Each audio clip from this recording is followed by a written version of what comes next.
یہ بات بھی یاد رکھیے، بہت سے لوگ سوالات کرتے ہیں، یہ بات یاد رکھیے گا۔ علامہ صاحب نمازیں پڑھتے ہیں، سستی ہو جاتی ہے، علامہ صاحب یہ بھی کرتے ہیں وہ بھی کرتے ہیں، سستی ہو جاتی ہے۔ اصل بات بتلائیے کہ بندہ مومن میں اور منافق میں انسان اپنے احتساب کرے تو فرق کیسے پتہ لگے گا؟ یقین کیجئے بندے نے سوال کیا، میں نے بڑا لمبا چوڑا مطالعہ کیا کہ بندہ خود احتسابی میں یہ کیسے جج کر سکتا ہے میں ایماندار ہوں، مومن ہوں یا منافق ہوں؟ کسی کو طنز نہیں کہہ رہا، کہنے والا بھی اور سب سننے والوں کے لیے یہ بات سوچنے غور کرنے کے لیے، طنز نہیں کر رہا، اللہ کی قسم کسی پہ طنز نہیں، اپنی اصلاح کے لیے بھی ہے، آپ کی اصلاح کے لیے بھی کہہ رہا ہوں۔ ایک نتیجے پہ پہنچا، جو بندہ خود احتسابی کرنا چاہتا ہے کہ وہ مومن ہے یا منافق ہے، وہ اپنا احتساب اس طرح کرے کہ فجر کی نماز اس کو کتنی باری لگتی ہے، فجر کی نماز میں وہ مسجد میں کتنی دفعہ آتا ہے، ہر بندہ اپنا احتساب کر لے۔ اگر تو اس کی فجر کی نماز مسجد میں باقاعدہ اللہ کا شکر ادا کرے، میں گارنٹی دیتا ہوں، رسول اللہ نے گارنٹی دی، قرآن و سنت کے احکامات کے مطابق وہ بندہ پکا مومن ہے۔ اور جو بندہ فجر کی نماز میں نہیں آتا، آج سے اپنا احتساب شروع کر، ڈر جائے اللہ سے، پھر کوشش کرے، پھر سٹرگل کرے، پھر محنت کرے، میں نے آنا ہے۔ اللہ کی قسم ایک دن پکی بھی ہو جاتی ہے، پکی بھی ہو جاتی ہے۔ اور یہ بات بھی یاد رکھیے، بات آئی ہو تو حضرت عمر کے پھر واقعات انسان کے دماغ میں اگرچہ آپ کے سامنے رکھیں، جو آ جائے پھر وہ فخر نہ کرے، جو فجر کی نماز میں آ جائے پھر فخر نہیں کرنا۔ حضرت عبداللہ ابن عمر حضرت عمر کے ساتھ فجر میں آ گئے، فجر کی نماز پڑھنے کے بعد واپس جانے لگے تو کہتے ہیں اپنے والد کو، دیکھیے بابا فلاں بھی سو رہا ہے، فلاں بھی سو رہا ہے، فلاں سارے گھر سو رہے ہیں، ہم نے فجر کی نماز ادا کر دی۔ حضرت عمر نے لاٹھی پکڑ لی، ان کو ڈانٹنا شروع کر دیا، اس سے بہتر تھا تو فجر کی نماز نہ پڑھتا، تو لوگوں کی عیب جوئی کے لیے آیا، تو لوگوں کے عیب نکالنا شروع کر دیا، آج تو نے ایک عبادت کر لی ہے۔ میرے بھائیو اپنا احتساب کیجئے، اللہ کی قسم اپنا احتساب کیجئے، کہنے والا بھی اور سب سننے والے احتساب کریں۔ اگر ہم اللہ کی پکار کے اوپر مسجد میں نہیں آتے، ڈیمانڈ صرف 5 وقت کی، اللہ کی کیا ڈیمانڈ؟ میں نے آپ کے سامنے یہ بات رکھی ہے، ربنا اخرجنا منہا فإن عدنا فإنا ظالمون۔ یہ قرآن پاک میں جہنمیوں کا مکالمہ ہے، ایک لمحہ ایک وقت جہنمیوں کے اوپر ایسا آ جانا ہے جب اللہ کو پکار کے یہ کہیں گے ربنا اخرجنا منہا فإن عدنا فإنا ظالمون۔ اللہ ایک مرتبہ جہنم سے نکال دے، پھر 1 سال نہیں 1000 سال۔ مفسرین نے لکھا اس آیت کے اندر مفہوم پتا کیا ہے؟ 1 کروڑ برس کی زندگی دے، 1 ارب برس کی زندگی دے اس دنیا کے اندر، ایک لمحے کے لیے بھی، 1 سیکنڈ کے لیے بھی سجدے سے سر اٹھایا دوبارہ جہنم میں ڈال دیں۔ آج اللہ نے تیرے سے اور میرے سے ڈیمانڈ کیا کہ یہ پورے دن میں 1.5 گھنٹہ فجر کی اذان ہوتی ہے، سارے مسلمان سوئے ہوتے ہیں، احتساب کیجیے۔ ہاں اگر آپ فجر کے نمازی بن جائیں آپ کو خوشخبری ہے، آپ کے دل سے اور یہ بات بھی یاد رکھیے، فجر کی نماز نیند کو کچلنا، نیند کو قربان کرنا، ٹھنڈ میں اٹھنا، اس کے لیے بہت سی بشارتیں اور نعمتیں ویسے ہی ہیں، ویسے ہی بہت ساری، لیکن یہ نفاق کو کچل دیتی ہے، یہ منافقت کو ختم کر دیتی ہے، یہ اخلاص کو پیدا کرتی ہے، یہ نیت کو سیدھا کر دیتی ہے۔ اور ایک بات اور کہنا چاہتا ہوں کہ میرے بھائیوں، یہ جو جمعے کا دن ہوتا ہے، جمعے کا دن یہ افضل ترین دنوں میں سے ہے۔ اس دن کی جتنی سنتیں اہمیتیں آپ کو معلوم ہوں گی، اس میں غسل بھی کرنا ہے، اس میں خوشبو بھی لگانی ہے، اس میں درود بھی کثرت سے پڑھنا ہے، لیکن یہ دن مسلمانوں کے لیے ایک سیمی عید کی حیثیت رکھتا ہے۔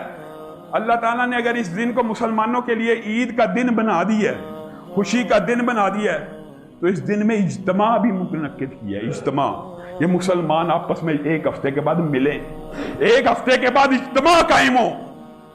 لیکن دکھ اور افسوس پتہ کیا ہوتا ہے؟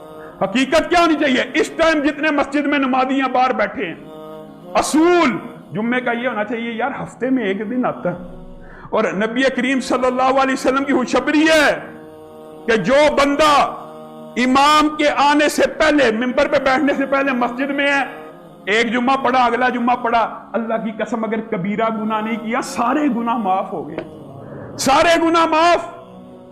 آپ اور میں اذان بھی ہو جائے، 5 10 15 منٹ بھی گزر جاتے ہیں، پھر آ رہے ہوتے ہیں، اور میرے بھائیوں جتنے اس وقت ہو اصول کیا ہے جمعے کا اتنے اذان ہونے سے پہلے آ جاؤ. کتنا کو فرق پڑ جاتا ہے. آنا بھی ہے لیکن ٹائم پہ آیا کرو تاکہ یہ جو خوشخبریاں حدیث کی ایک جمعے سے دوسرے جمعے کے مابین سارے گناہ معاف. آپ کو پتا ہے ایک اور حدیث اس کے ساتھ ملائی جائے تو اس بات کا مفہوم پتا کیا ہے؟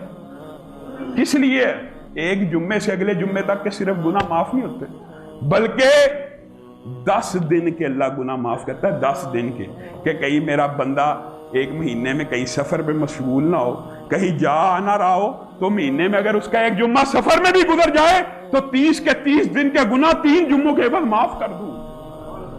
لیکن آپ نے اور میں نے اس عبادت کو بھی ہلکا اور لائٹ لیا ہوا ہے. میرے بھائیوں میرے ساتھیوں, جمعے کا دن ہو پہلے مسجد میں آیا کریں, اذان سے پہلے آ کے بیٹھ جائیں, پھر اس کی تمام کے تمام فضائل سے آپ سب لوگ بھی بہرہ اللہ رب العزت جو کہا گیا جو سنا گیا اس کے اوپر عمل پیرا ہونے کی توفیق عنایت فرمائے.